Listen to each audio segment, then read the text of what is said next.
¿Qué tal? ¿Cómo está? Le saludamos también a usted que nos está viendo a través del canal 134 de Cable Más en esta mesa ya de análisis, y también a usted que nos está escuchando en esta mañana, por supuesto. Buenos días y buenas noches.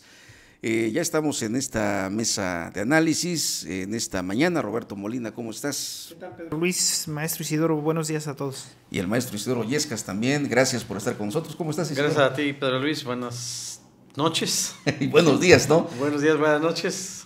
Así es. Bueno, pues vamos a iniciar. Hay varios temas. Está el asunto de la reforma política que comentábamos fuera del aire, que nuevamente surge después del proceso. Creo que era lo lógico, Isidoro, el que surgiera otra vez el tema de la reforma política, porque pues se viene el proceso local.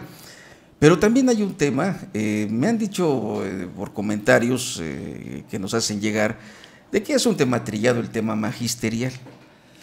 Pero ayer tomó fuerza el asunto cuando El Financiero, al menos es el diario que yo pude ver, publica, da a conocer, exhibe pues los salarios de los maestros, de algunos líderes, no de los maestros en general, de algunos líderes, sobre todo aquellos que han encabezado o que fueron visibles ahora en el llamado boicot electoral.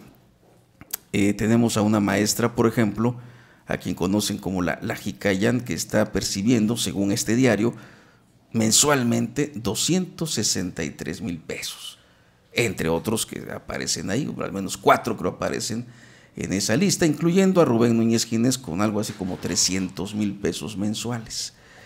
¿Qué podemos comentar de todo esto? Hoy se oponen, dicen estar en alerta máxima para oponerse a la evaluación. La Suprema Corte va a tomar el asunto a partir del lunes, y todo parece indicar va en el sentido de plano ya echar abajo los recursos que presentó la CENTE precisamente para echar abajo la reforma educativa. ¿Cuál sería un primer comentario de este tema, Roberto? ¿Cómo ves? Bueno, los números, las pequeñas cosas se van poniendo al descubierto. Hemos insistido una y otra vez. Nos han acusado de ser enemigos acérrimos del cártel de la 22. La verdad es que no, son cosas que a través de los años están más que vistas. Se van poniendo al descubierto dependiendo de cómo se van dando el rejuego político entre el cártel de la 22 y el gobierno federal. Si de repente el gobierno federal quiere exhibirlos, los exhibe. Si de repente quiere apretarlos, los exhibe. Y esto es de todos conocido. Los salarios que cobran algunos dirigentes, entre comillas, del cártel de la 22 son estratosféricos. Son salarios millonarios. Yo creo que lo que publicó El Financiero es nada. Solamente hay que ver en dónde vive Enrique Rueda Pacheco. Hay que revisar sus propiedades. Hay que ver dónde quedó el líder histórico Martínez Noriega. Hay que ver su nivel de riqueza que generó al interior del cártel de la 22. Y hay que ver estos casos como el de Otón Nazariega, como el mismo Ginés, el de la maestra Jicayán, que ponen al descubierto una serie de barbaridades al interior de ese grupo que se encarga de presionar y de destruir Oaxaca. Pero venden artículos o línea blanca, artículos domésticos, electrodomésticos, tienen su línea de camiones. Ellos deciden qué aseguradora va a ser la que les venda los seguros al cártel de la 22, y esa aseguradora les tiene que entregar sumas millonarias a los dirigentes. Esto es de todo sabido. Pero además piden dinero para la realización de la Guelaguetza popular, y no piden un peso, han pedido millones de pesos. Y el gobierno del estado ha cedido a los chantajes de ellos. Piden dinero para premiar a los maestros por años de trabajo, y se les ha dado. Chantajean al gobierno federal y les han dado dinero. Y yo creo que lo publicado es nada comparado con el nivel de corrupción que existe al interior de ese gremio. Y esto le pega a muchos maestros, Isidoro, hay que decirlo. Hay muchos maestros que pues hacen su chamba bien, o sea, no todos Sin los duda, que están, sin duda. o sea, no todos los que están, o sea, porque luego por estas situaciones, Isidoro, se mancha el trabajo de muchos, hay que decirlo, buenos maestros y maestras que están en las aulas, ¿no? Sí, efectivamente, tenemos que distinguir entre lo que ha sido el papel, lo que se ha generado en la 22, este proceso de descomposición, de corrupción en las dirigencias, ¿no? Fundamentalmente en las dirigencias seccionales, con el grueso del magisterio, con lo que son las bases magisteriales, que bueno, pues en lo general están desarrollando sus actividades, ¿no? Docentes intentan cumplir, pero hay que acordarse de los famosos principios rectores, que se convirtió finalmente en una camisa de fuerza, en un instrumento de control de las dirigencias, para presionarlos, para obligarlos a participar en eventos sindicales, en eventos políticos, en donde muchas veces los propios maestros se resisten de tal manera que toda esta fortaleza con la que nació el movimiento magisterial en 1980 se ha ido perdiendo. O sea, prácticamente han estado participando en muchas acciones, incluso de tipo vandálico, por la presión que significa que quien no asiste a eventos sindicales, a eventos políticos, tiene castigos en sus ingresos, tiene castigo en sus promociones, en toda esta política de escalafón que tiene el magisterio. Entonces hay un control muy férreo de parte de las dirigencias, y bueno, este control les ha permitido mantener un nivel de interlocución con los gobiernos del Estado y con el gobierno federal en términos de complicidades, de corrupción, como se ha expresado acá. Es decir, no puede ser posible que un líder magisterial que ni siquiera está frente a aula, ¿no?, tenga dobles plazas, y aparte de esas dobles plazas tenga ingresos por otros conductos, y de tal manera que, bueno, ahora que ya la nómina está, a partir de enero lo empezó a manejar el gobierno federal, pues se exhiben en los medios nacionales los altos ingresos, no justificables que perciben los líderes sindicales. Pero al final de cuentas lo que revela esto es un proceso, insisto, de descomposición, de corrupción, que se ha dado tanto en la dirigencia seccional como también en lo que es el aparato educativo denominado IEPO, que está controlado por la sección 22, por supuesto. Y en donde los titulares del IEPO pues finalmente se convierten en empleados de la sección 22, así que cuando uno ve al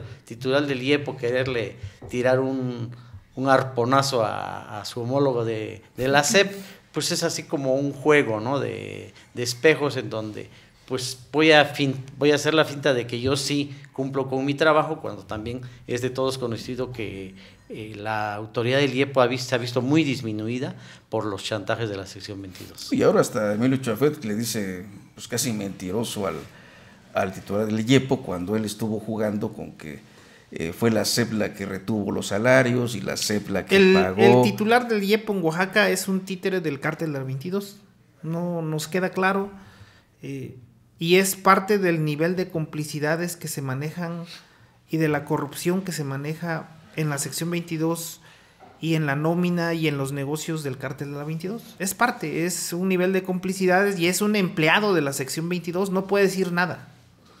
No tiene ninguna autoridad moral para hacer un comentario, para hacer una crítica en contra de sus patrones.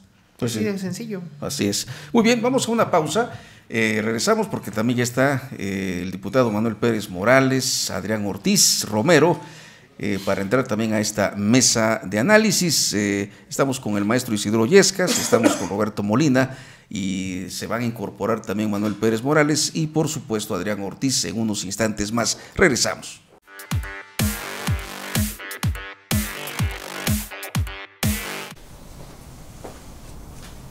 ¿Qué haces?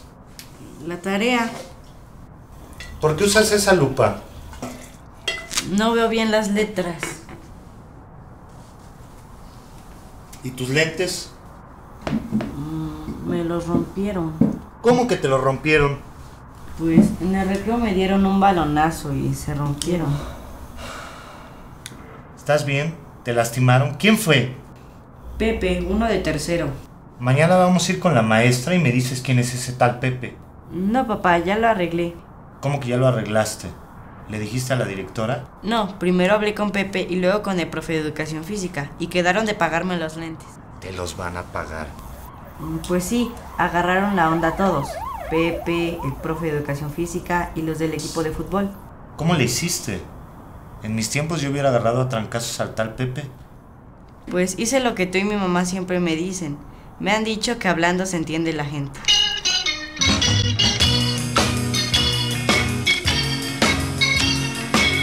Vámonos poniendo de acuerdo. Tú puedes construir ambientes de paz. Las personalidades más destacadas del mundo de la política, las artes, la cultura, los deportes, la ciencia y la academia estarán aquí, en Vértices, todos los miércoles 8 de la noche, canal 134 de Cable Más. Les invitamos, miércoles 8 de la noche, canal 134 Cable Más.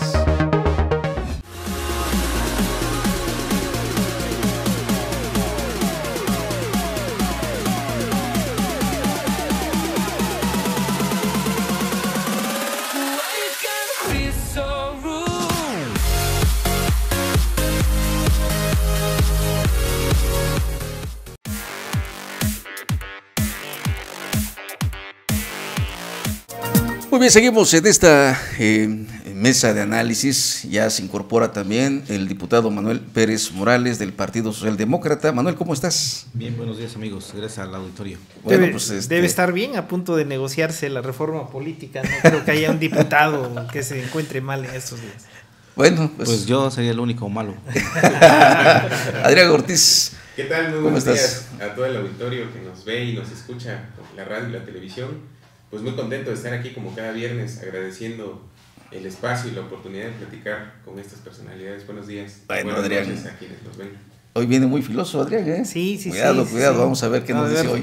Bueno, nos preguntan o nos dicen aquí en los comentarios, hace un rato leíamos un comentario que dice, lo que dicen es mentira, porque los maestros ganan 4,000 a la quincena. Los maestros, los que están... De los pocos que van a las aulas, los que no se vienen desde jueves de sus comunidades y no llegan martes, yo creo, no me cabe la menor duda que hay muchos maestros que están mal pagados. Y no me cabe la menor duda de que deberían tener salarios justos. Pero en particular estamos hablando de los que controlan la mafia al interior del sindicato, que esos tienen salarios por arriba del gobernador del estado de Oaxaca. Sí, ponían ahí una comparación, Manuel, por ejemplo, que uno de ellos gana más que el mismo secretario de Educación Pública, nominalmente hablando. Bueno, gana más que el presidente de Estados Unidos, alguno de los dirigentes de la sección 22. Con eso creo que está claro, ¿no? El país más poderoso del mundo, con un salario abajo de aquellos que se encargan de destruir el estado de Oaxaca. ¿Cómo se llama Moisés? ¿Cómo se llama Roberto Molina? ¿Quién, tú? No, tú. El presidente de Estados Unidos. Barack Obama. No, mira, la verdad tienen razón en gran parte los maestros de base. Yo fui maestro, soy maestro de profesión. ¿Y cobras? No cobro, fíjate que no. Tuve congruencia ideológica en el momento en que yo decidí renunciar a la plaza y dejarla y de meterme de lleno al trabajo partidario, cosa que no han hecho muchos. ¿No? Y yo creo que sí es cierto, hace falta en muchos lados, principalmente en el Estado, infraestructura educativa, hace falta mayor apoyo material didáctico a los maestros, aulas dignas, condiciones buenas para que el educando pues pueda en este proceso de enseñanza-aprendizaje asimilar lo que el maestro da en sus clases. Y hay un gran sector del magisterio que sí tiene sueldos sumamente bajos, ¿no? Lo que yo criticaría en todo caso es la falta de ética y de congruencia ideológica por parte de los dirigentes. Yo fui parte de la sección 22, incluso en los niveles de dirección seccional, fui parte de la comisión ejecutiva. De la primera comisión ejecutiva, después de esta lucha que se dio durante muchos años, cuando Aristarco Aquino Solís fue el secretario general, y no teníamos dobles plazas, no teníamos las ganancias que hoy tienen. Hoy estamos hablando de sueldos de casi 300,000 pesos para esta señorita, esta maestra, mejor conocida como la Jicayán, ¿no? Que también la conozco, que era una maestra de base, aguerrida, por supuesto, luchadora, pero eso no significa de que porque haya sido luchadora hoy esté teniendo un sueldo insultante.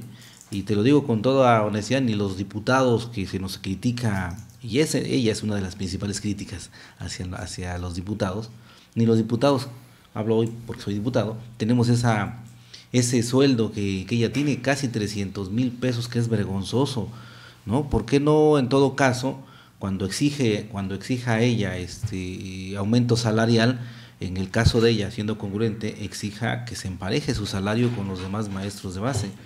Es decir, hay una cantidad importante de maestros que por eso hoy no van, por eso ya no están yendo a ya las movilizaciones, porque hay una molestia, porque se han dado cuenta poco a poco, ahora que se están dando a conocer las grandes mentiras de los dirigentes oportunistas del magisterio, que como una bandera democrática luchan para sí, pero no para el resto del gremio, ya no asisten. Por eso está esas convocatorias que han estado circulando, donde están obligando a los maestros a asistir, y si no los van a reprimir, ¿no? Mira qué contradictorio que un gremio que se dice ser democrático utilice y que siempre ha enarbolado la bandera de precisamente de la no presión, de la... Claro, digo que es un acto antidemocrático, que sean ellos mismos presionando a sus compañeros, diciendo, si no vas, te cambio, o no te ayudo, o no te doy préstamos, o no te consigo tu plaza. De verdad me parece que se ha perdido el rumbo del sindicalismo en Oaxaca y en México, y da tristeza que la CENTE, que era una alternativa que seguramente en su momento contribuyó al proceso de transición democrática en el país, hoy se esté convirtiendo hasta en cómplice, desde mi punto de vista, de a quienes se les ha criticado, es decir, del PRI. Culmino este comentario diciendo, hubo una alta abstención en Oaxaca por la amenaza de la CENTE de que no iba a permitir las elecciones, y finalmente ¿quién benefició? Pues sí, ahí vemos los números, ¿no? El número de candidatos que ganan. Sí, perdón, por lo que decía Manuel, antier en el portal de Raimundo Riva Palacio en Eje Central, publica un columnista, Gabriel Rivera, un dato interesante. Digo, ya nosotros en Oaxaca lo conocemos, pero bueno, muchas cosas se están ventilando ahora a nivel nacional, ¿no? Y se vuelve más escándalo. Uh-huh. El hecho de que algunas de estas corrientes sindicales, de estos líderes magisteriales, están en abierta complicidad con dos exgobernadores, Ulises Ruiz, José Murat. Un grupo que menciona en esta columna que son los pelones, que están al servicio de José Murat, y los pozoleros al servicio de Ulises Ruiz. Estos dos grupos son los que se movilizaron el 7 de junio para inhibir el voto y para favorecer abiertamente al Partido Revolucionario. Ve los videos, que están saliendo apenas de Sarabia, ¿no? Sí. Donde maestros supuestamente que fueron a robarse las urnas, pues resulta que ni eran maestros unos, y otros sí lo eran, pero a servicio del PRI. ¿Cómo ves, Adrián? Ahora la sección 22, pues es que a las órdenes. En esta mesa hemos sostenido reiteradamente que al final de cuentas la sección 22 es también un grupo político, también es un grupo, es un factor de poder en la entidad. Y quizá me voy a alejar un poco parcialmente de lo que acaban de decir los demás participantes en esta mesa, porque habría que ver otros resultados. A ver. Habría que ver, por ejemplo, el resultado de Tehuantepec y la participación que tiene el magisterio ahí, pero no para favorecer al PRI. Ahí, los que estuvimos pendientes del proceso electoral, por ejemplo, teníamos noticia de que el domingo, el 7 de junio en la noche, se decía que el partido Encuentro Social había ganado la elección, porque el conteo de actas que hacía cada partido pues le daba el triunfo. Había ahí una cuestión de números, ¿no? Antes de cualquier otra cosa, se perfilaba o decían quienes directamente estuvieron participando en el conteo, en esa elección de Tehuantepec, que había ganado Encuentro Social. A mí me lo dijeron varias personas, ¿no? Varias personas que estaban ahí alrededor de 70. Algunas del PRI, algunas del PRD, ni siquiera, pues, ¿no? Gente de Encuentro Social, y ellos mismos lo decían. Finalmente termina ganando José Antonio Estefan Garfias, y en el análisis del escenario ya como tal, pues resulta que hubo 58 casillas anuladas, si no me puedo estar equivocando por las unidades, no por las decenas, pero hubo 50 y tantas casillas anuladas, que fue donde la sección 22 fue a hacer destruir casillas, a enturbiar el proceso electoral, y no era para beneficiar al PRI. O sea, finalmente esas 58 casillas que restan y que se salen y que las sacan del conteo son las que revierten ese resultado inicial que estaba el domingo en la noche, y que yo creo que de quienes digo, una cosa es que lo acepten o no, pero el domingo en la noche se perfilaba que el candidato de Tehuantepec era el que ganaba la elección, y finalmente no ocurrió. Pueden ser casualidades. Pero eso es relativo, ¿no, Adrián? Digo, perdón que intervenga, es relativo porque finalmente encuentro social hay que recordar que como tal no existe. Sí, claro, en verdad. Es finalmente la decisión del PRD, Félix Serrano, con el respeto, ¿sí? Si nos llegara a escuchar Félix Serrano, pero ¿quién no conoce a Félix Serrano o a los hermanos Serranos, que traen desde tiempísimos atrás, crecieron al cobijo pues de José Murat?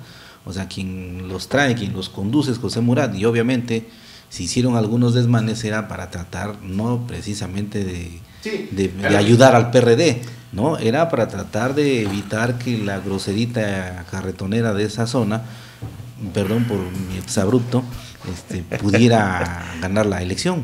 A lo que voy, y estoy de acuerdo, o sea, es decir, no discrepo de esa cuestión, es que sí me parece quizá, por lo que estamos hablando, y esto lo confirma, como muy maniqueo decir, es que apoyaron al PRI, pues, ¿no? Finalmente, ellos fueron a apoyar a candidatos específicos en lugares específicos, a hacer su función de un contrapeso, malo, bueno, malo, yo creo que en este proceso fue muy malo, porque lo hicieron a través de la violencia, del miedo, de la intimidación, de muchos factores, de las complicidades, que ya son muy turbios, ¿no?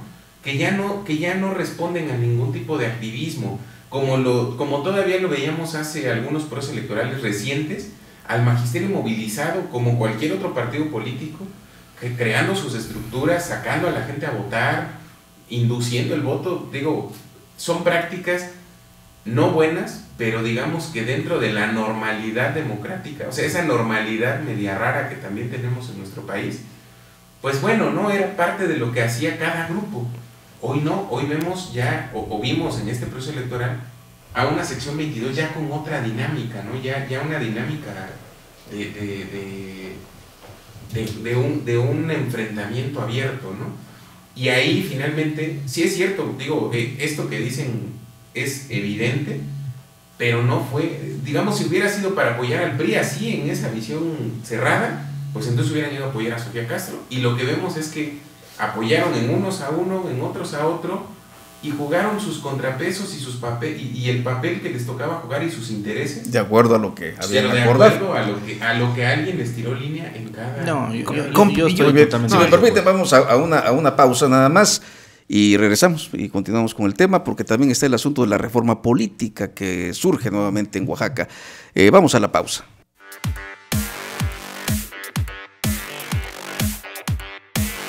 Las personalidades más destacadas del mundo de la política, las artes, la cultura, los deportes, la ciencia y la academia estarán aquí, en Vértices, todos los miércoles 8 de la noche, canal 134 de Cable Más. Les invitamos, miércoles 8 de la noche, canal 134 Cable Más.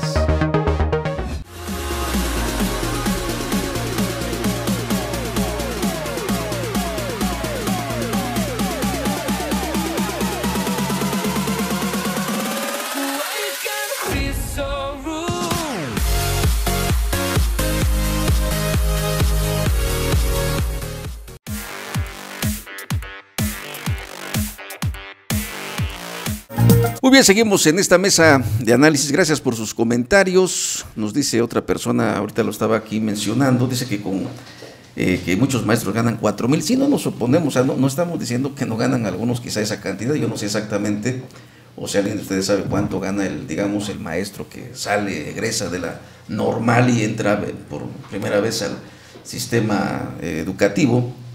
Pero dice el sueldo base, ¿no? El sueldo base, digamos, ¿no? 4,000 pesos no alcanzan. Pues sí, por supuesto, 4,000 pesos no alcanzarían si eso es lo que gana un maestro. Que se moche con un poquito para que alcance. Sí, y además, equitativamente. Además hay ahí, y eso hay que reconocerlo, un sector muy fregado, perdón por la expresión, del magisterio, que es justamente esta parte del magisterio, esta parte que no se ve y que además está muy presionada siempre, que es el de los maestros de las comunidades, el de los maestros rurales, que tienen poco tiempo de haber egresado de las escuelas normales y que se van lejísimos, con sueldos muy bajos, verdaderamente a sufrir. Yo creo que todos tenemos algún familiar o alguien, digo porque hay muchos maestros en Oaxaca, que cuentan las penurias que pasaron en algún otro momento y que lo siguen haciendo cuando realmente les toca vivir ese viacrucis, y que son los que paradójicamente terminan más presionados por la sección 22 para la participación en las actividades sindicales, porque les enseñan, digamos así, la zanahoria de mira, participa y yo te acerco, te mejoro tu sueldo, ¿no? O sea, todo este sistema administrativo que tiene mucho que ver con lo que han discutido. Ayer ya se puso bastante densa la discusión entre la SEP y el IEPO por quién tenía que descontar los salarios, por ejemplo, con esto, y finalmente el IEPO, con toda la ignominia que eso significa, tuvo que aceptar que el control administrativo, nosotros lo sabemos, ¿no? Porque eso es una discusión que viene desde el 2006, pero que ahora el IEPO tuvo que volver a decir públicamente pues que el control administrativo, por ejemplo, del sistema de nóminas, pues se encuentra en manos de la sección 22. Entonces, yo lo escribí ayer antier, es como esa frase vieja y nefasta del acátese pero no se cumplan, porque ¿sí? Todos saben que hay una norma, todos saben que están incumpliendo una obligación, pero todos se resignan a que el de junto es el culpable y así se van pasando esa papa hirviendo, y entonces resulta que no, el resultado es que la norma no se cumple,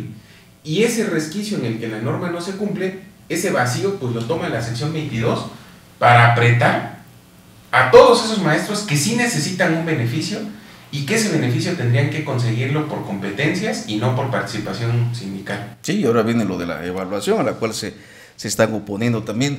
Pues si lo ven bien, pasamos al siguiente asunto, porque si no el tiempo pues se nos va a venir encima y no lo vamos a tocar, que es el tema de la, también no menor, el de la reforma política. Ya pasó el proceso federal, las elecciones a diputados federales, y obviamente se abre ahora la puerta para retomar lo que quedó pendiente en la Cámara local, precisamente que es la reforma política.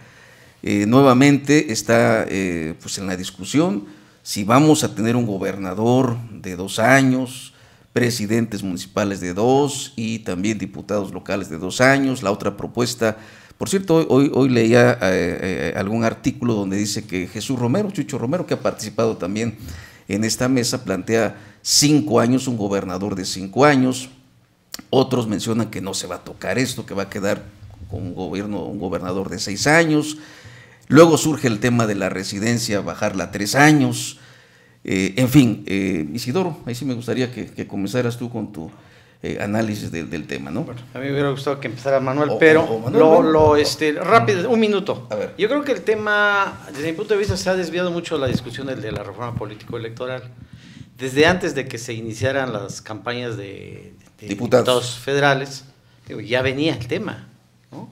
Porque la reforma a nivel federal se dio desde fines del 2014. Entonces ha habido mucho rezago en el Congreso para este tema, y otros temas.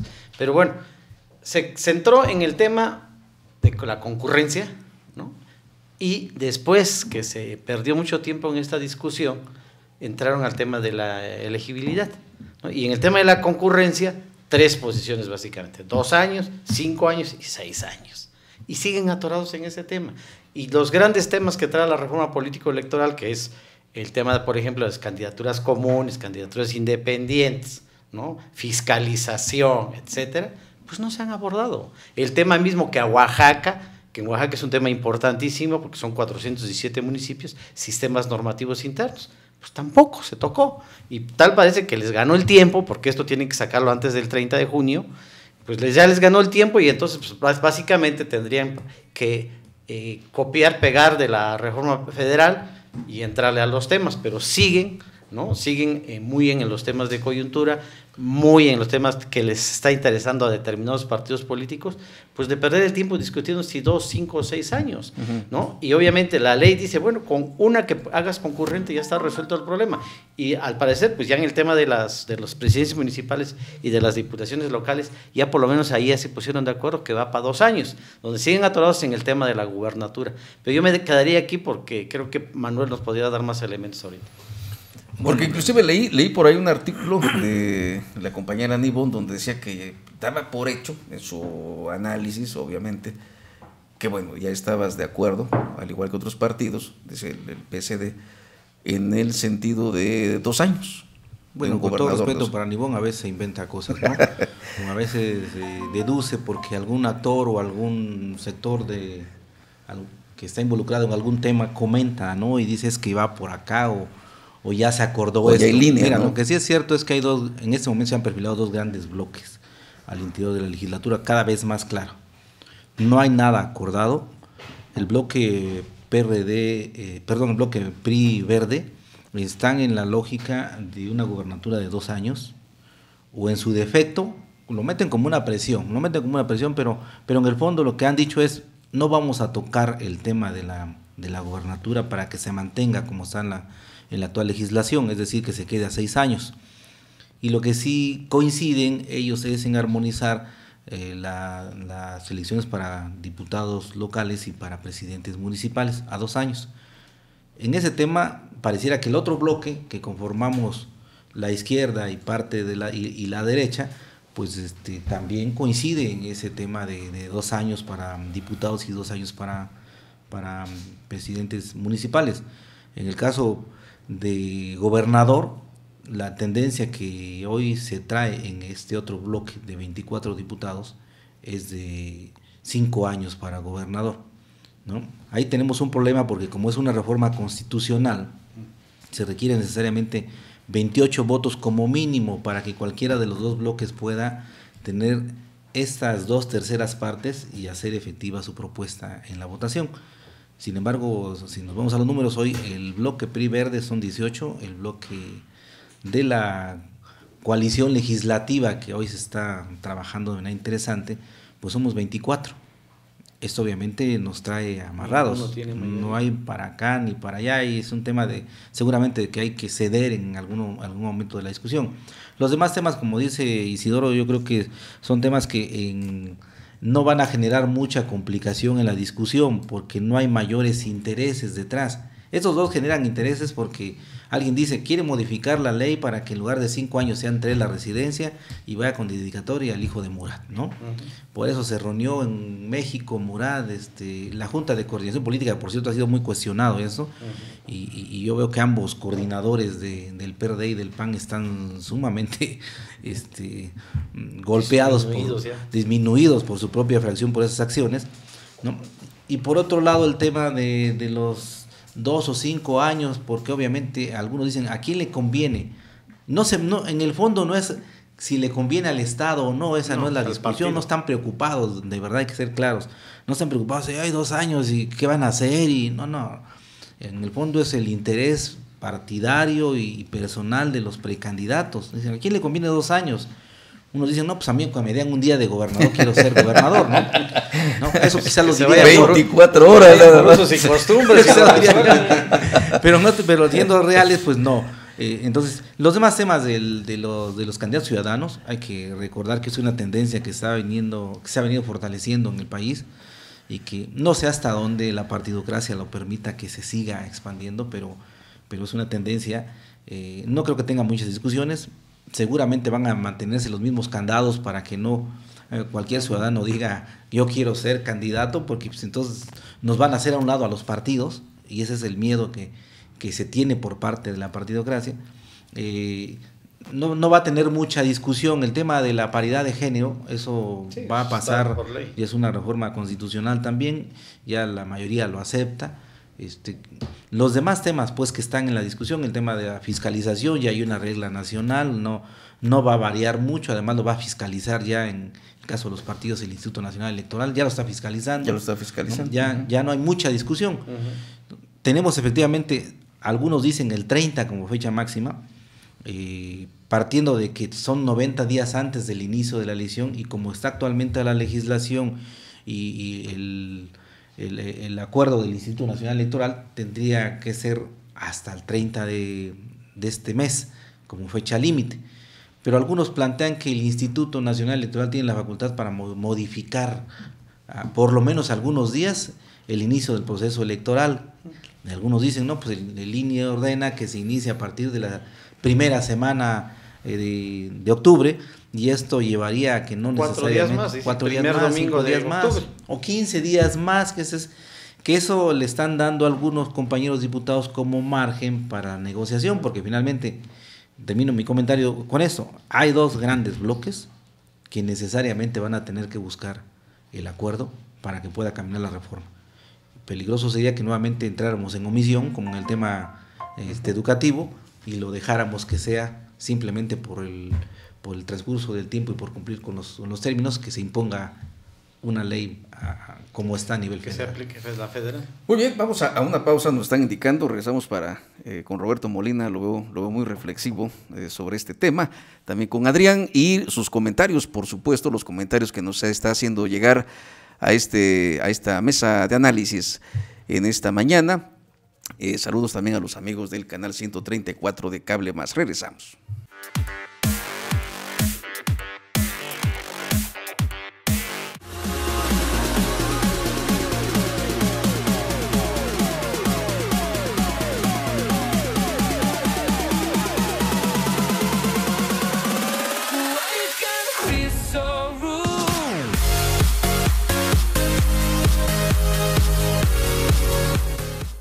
Las personalidades más destacadas del mundo de la política, las artes, la cultura, los deportes, la ciencia y la academia estarán aquí, en Vértices, todos los miércoles 8 de la noche, canal 134 de Cable Más. Les invitamos, miércoles 8 de la noche, canal 134 Cable Más.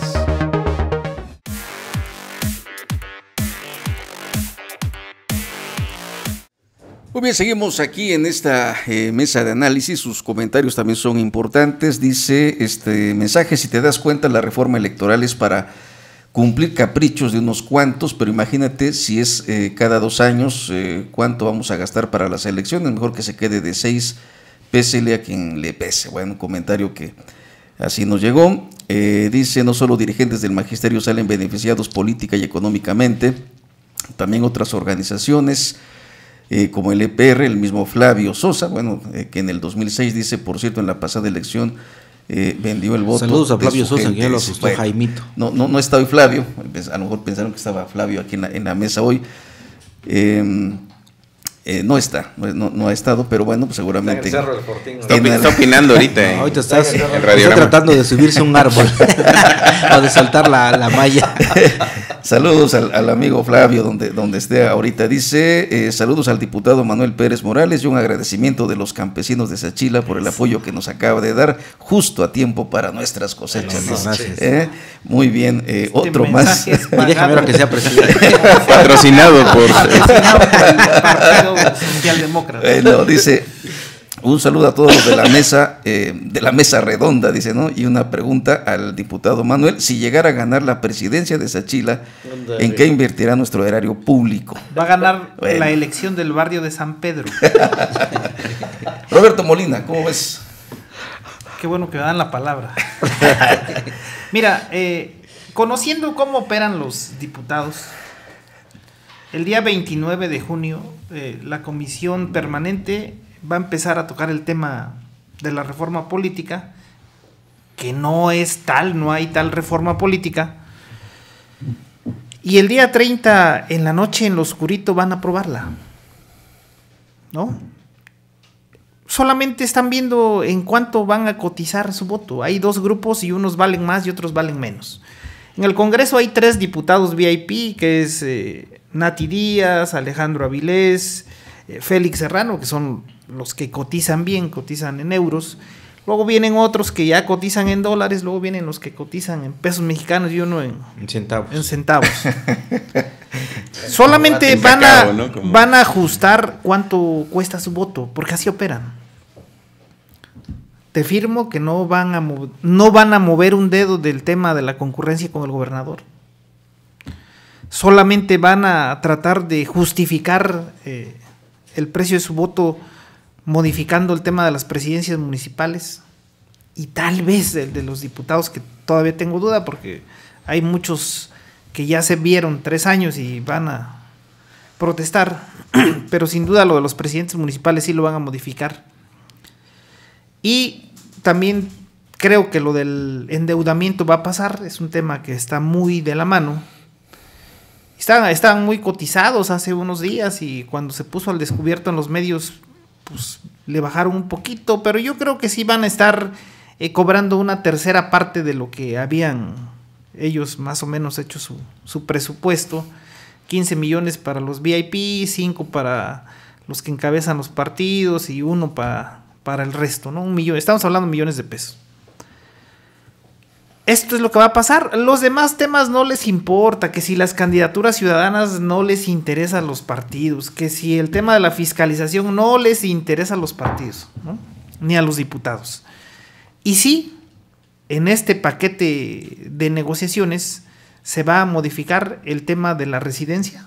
Sí, lo van a modificar como un intento para poder congraciarse con su jefe de México, José Murat. Y nada más, no va a pasar otra cosa. ¿Así lo ves, Adrián? Pues, ¿qué más puedo decir que no sé? ¿Coincides con Roberto? No, coincido. Creo que en lo esencial... es tu voz. No, es que realmente, y es lamentable, pero esa es la práctica legislativa, esa es la práctica real, pues, ¿no? La que se da. Manuel, no, la que se da entre. No, porque él es chiquillada, no es. A mí me van a de los que les toca. Ya lo dijo Roberto. El cash. Estoy preocupado de ver cuántos centavitos me dan. Pues quién sabe, porque además, recordemos que hay 4 o 5 diputados sin bancada. O sea, PSD, PUP, MC, PT y Nueva Alianza. Son 5. Ese es el bronquito. Que son los que hacen la diferencia, porque finalmente ahí es donde hay... Pero bueno, esos son rejuegos finalmente, y además, ¿no? que esos que mencionaste han hecho un equipo que aunque en la realidad no son una bancada, en el momento de las negociaciones cobran como tal. Sí, cierran filas, también es de todos conocido. Ahí sí son alusiones. Ahí también está el bronquito, que por cierto ya va a mandar a hacer su carro con su broncomóvil. Le mandamos saludos, buenos días. Pero fíjate que yo creo que lo lamentable de todo eso que comentan los compañeros es que... Es que es cierto. Es que es cierto, en primer lugar, sí, por supuesto. Claro. Y segundo, que finalmente en estas frivolidades, en estas pequeñeces políticas, no económicas, se pierda el tiempo en el Congreso. Cuando digo, yo insisto, a ver, si no se logran poner de acuerdo, ¿no? Pongamos en ese escenario para el día 30 de junio, pues va a aplicar la ley federal, ¿no? Tanto a nivel constitucional como a nivel de las leyes secundarias. Y el problema va a ser para el órgano electoral. Se van a meter en un problema de carácter operativo. Y yo no estoy hablando de carácter, ya va a haber, sí, van a tener el referente constitucional y legal, pero en la parte operativa van a tener un serio problema en el órgano electoral. Tienen que echar a andar todos los reglamentos que preceden a un proceso electoral, ¿no? ¿Cómo le va a hacer el órgano electoral? Viene después la discusión de la ley reglamentaria, ¿no? La ley reglamentaria. Claro, todo eso es un asunto que sí debían tener presentes los diputados para esforzarse, ¿no? Independientemente de sus negociaciones monetarias, para esforzarse en sacar adelante esta reforma electoral. Efectivamente, yo coincido más que es una reforma más electoral que política, porque, por ejemplo, está un tema ahí que es el tema de la ley del sistema anticorrupción, o modificar lo que es la COTAIPO. Bueno, ahí va de la mano, y por ahí quieren algunos diputados también incluir otros temas, y es muy tarde para estar agregándole cosas a lo que ni siquiera han entrado al fondo del asunto y todavía le quieren agregar otros temas, ¿no? Por ejemplo, por ahí alguien propuso un diputado indígena por circunscripción. Bueno, eso debieron discutirlo hace 3-4 meses, ahorita ya y es muy difícil. Es muy tarde, ¿no? Y es muy difícil, entonces yo creo que hay que llamar la atención en ese sentido. Tienen que sacar esta ley a como dé lugar, porque si no, para el tema de la gobernaduría de Oaxaca va a ser importante, para el tema de la actividad que tiene que desarrollar el órgano electoral, que ya de por sí viene cogiendo el órgano local, bueno, el INE no cantó malas rancheras en este proceso federal, sí, el de bueno, Don Kiko, hay que dices, verlo, ¿no? Sí, en la vecindad hay serios problemas de operatividad.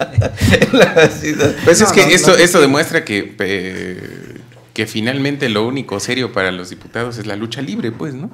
O sea, lo pinta de cuerpo entero el maestro Isidoro, porque, digo, ha sido una legislatura en general con muy poca producción legislativa, con nula producción legislativa importante, es decir, en estos 6 meses de Félix Serrano como presidente de la Jucopo han sacado creo que 12 o 14 leyes, intrascendentes todas, o sea, es decir, si no las hubieran sacado, la realidad de Oaxaca fuera exactamente la misma. Y no han podido abordar los temas importantes. Y no los han podido abordar porque están invadidos, están infectados, tienen metástasis de frivolidad, de avidez económica, es decir, están completamente desorbitados en una lucha. Pero yo sí que tengo que acotar porque es un tema de alusiones. Digo, somos 42 diputados. De frivolidad. Al interior somos 9 fuerzas políticas al interior del Congreso. Y desafortunadamente 3 fuerzas políticas nos tienen secuestrados. O sea, a los 42 diputados. Claro, a eso me refiero. Los demás no podemos hacer nada. Yo estoy de acuerdo y siempre lo he aceptado públicamente. Somos una de las legislaturas más caras. Somos una de las legislaturas que menos productividad han tenido. Nula productividad, ¿no? Somos una legislatura que se dedica a cualquier otra cosa menos a legislar. Pero tenemos a 3 gentes, uno muy experto y muy hábil, como su nombre lo dice, y otros 2 que obedecen ciegamente a lo que el primero ordena y manda. Por eso yo creo que esta constitución misma de este bloque importante de diputados que no están en el PRI ni en el Verde Ecologista y que no están caminando con Aviles, va a tener que darle un giro diferente a esta legislatura. Estamos obligados, tenemos muy poco tiempo ya para hacer una serie de reformas constitucionales que urgen, y que incluso hay leyes como la indígena que no se ha querido aprobar y que estamos empujando para que se apruebe, la ley de notariado, que se apruebe, la ley de pensiones para los policías, que se apruebe, por mencionar algunos temas que son importantes. La educativa, de verdad, ya da hasta pena tocar el tema porque los diputados que están al frente de la Junta de Coordinación Política lo que hacen es usar la política del avestruz, ¿no? O sea, meten la cabecita y se olvidan de la responsabilidad social que traemos. Muy bien, pues vamos a una pausa, regresamos, Adrián, para que concluyas tu participación. Tenía que hablar por mí porque pero es que no me pueden dar el mismo tratamiento. Se manejó en 2 vertientes, dijo, esta actual legislatura se está manejando un clima de una alta frivolidad y una avidez económica, y cuando dijiste por alusiones, no supimos si era por el tema de la frivolidad. La avidez económica. O por la avidez se económica. Avidez, ¿no? Con avilés. Tal vez quiso decir avilés, ¿no? Le faltó una letra. Sí, por la avilez económica, quise decir. Entonces confundido fuiste tú. Bueno, vamos a la pausa, regresamos.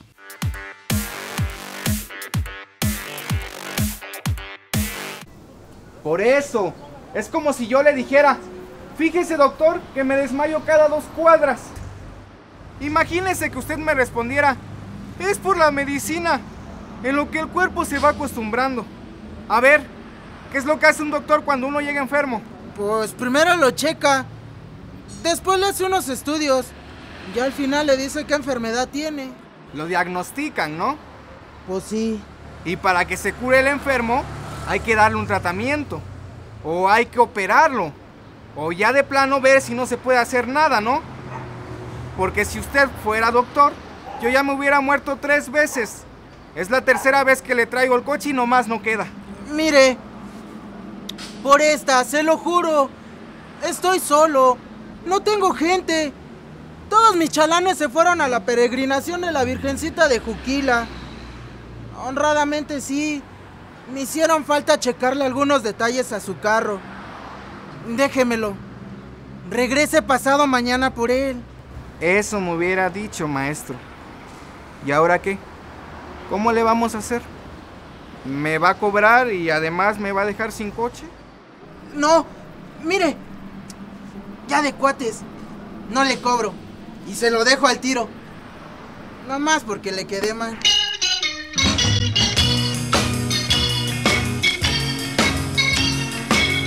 Vámonos poniendo de acuerdo. Tú puedes construir ambientes de paz. Las personalidades más destacadas del mundo de la política, las artes, la cultura, los deportes, la ciencia y la academia estarán aquí, en Vértices, todos los miércoles 8 de la noche, canal 134 de Cable Más. Les invitamos, miércoles 8 de la noche, canal 134 Cable Más.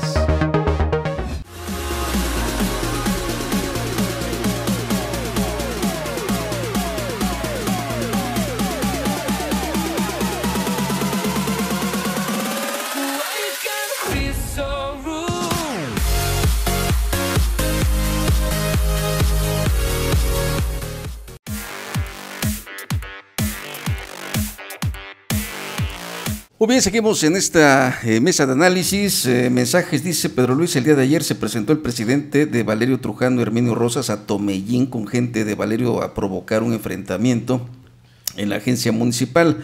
La policía nunca llegó, pues está del lado del presidente Herminio Rosas y él puede hacer lo que quiera. Bueno, es lo que nos están mencionando allá en esta región del estado. Sí, Adrián, estabas concluyendo. Saludos ya a los de la Cañada. Saludos a la Cañada, por supuesto. Bueno, no, finalmente hay otra cuestión que a mí me gustaría conocer. No sé, no tengo ni idea de cómo se esté procesando, pero también sería importante saber quién está encargado de hacer los proyectos de ley que van a venir en los dictámenes. Digo, cualquiera que aprueben, porque la experiencia que se tiene de las reformas anteriores, que las hizo Jorge Islas en un despacho en México, pues eran productos que traían, creo que muchas deficiencias y que finalmente han redundado pues en una operatividad no plena de las normas. Entonces, la verdad es una de las interrogantes que a mí me queda. ¿Quién está haciendo? Es decir, si como por arte de magia van a sacar un dictamen y van a decir se aprueba la reforma constitucional y luego al otro día van a sacar otro de la chistera y van a decir se aprueba la legislación secundaria, ¿quién las está haciendo?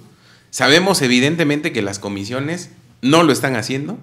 Eso sí nos debe quedar clarísimo, las comisiones legislativas, porque sabemos que todas las comisiones importantes no trabajan, siempre están atenidas a que otros vengan y les den los dictámenes respectivos.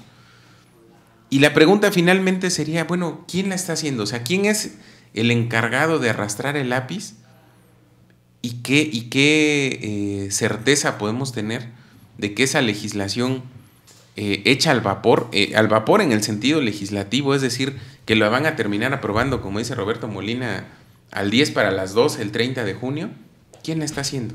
Muy bien, pues antes de concluir, ya tenemos escasos minutos, no quisiera dejar pasar un tema también importante que es el centro de convenciones. ¿Alguna comentario breve, rápido? El maestro Toledo estaba mencionando, su gente, los que están en contra de este proyecto, que ya había recibido, recabado más de 80,000 firmas.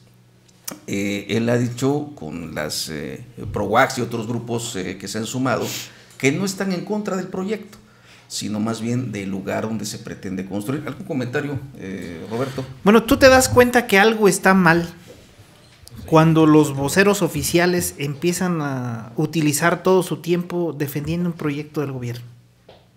Tú oyes programas de radio y hay tipos como merolicos defendiendo un proyecto del Estado. Tú ves los diarios escritos y ves una defensa a ultranza de un proyecto de Estado.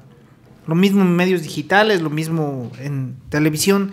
Entonces dices, esto preocupa, porque cuando un proyecto es bien visto por la ciudadanía, son los ciudadanos quienes defienden y los que dan la cara y los que exigen que se haga y los que piden a gritos que se haga. Yo creo que el proyecto turístico es para beneficiar a una o unas cuantas familias, me queda claro. Es nepotismo puro, toda vez que el empresario también es ahora secretario de Turismo del Estado.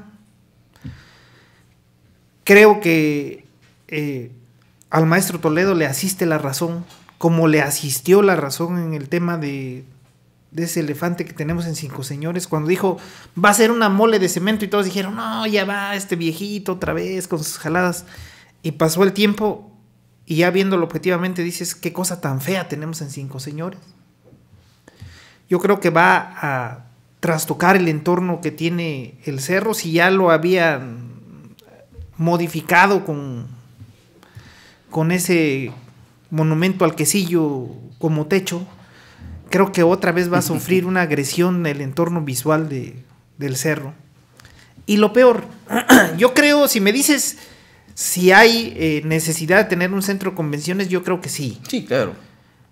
Pero en Oaxaca vemos a un hospital como el de la niñez prácticamente en un mes en paro por falta de insumos, no hay una inversión en temas muy sensibles, mientras se hacen algunas obras como un estadio, que bueno, es importante, pero hay necesidades en un estado pobre más importantes. Y luego, si la idea fuera detonar en sí el turismo y detonar otras zonas del estado, pues tendría que ser en otro lugar. Y el argumento es que no hay. La verdad es que el estado no ha querido buscarlos. Por supuesto que lugares hay, y urge detonar la economía hacia otras zonas del estado.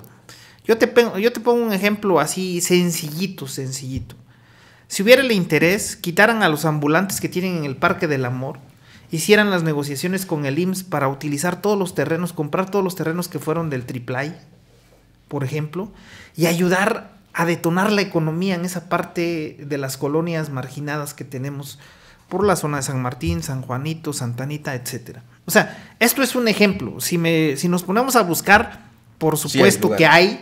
Yo creo que San Bartolo se vería feliz y el mismo pueblo estaría de acuerdo, porque detonaría su economía como un pueblo que vive el turismo muy, muy bien planteado. No, o sea, lugares hay. Lugares sobran.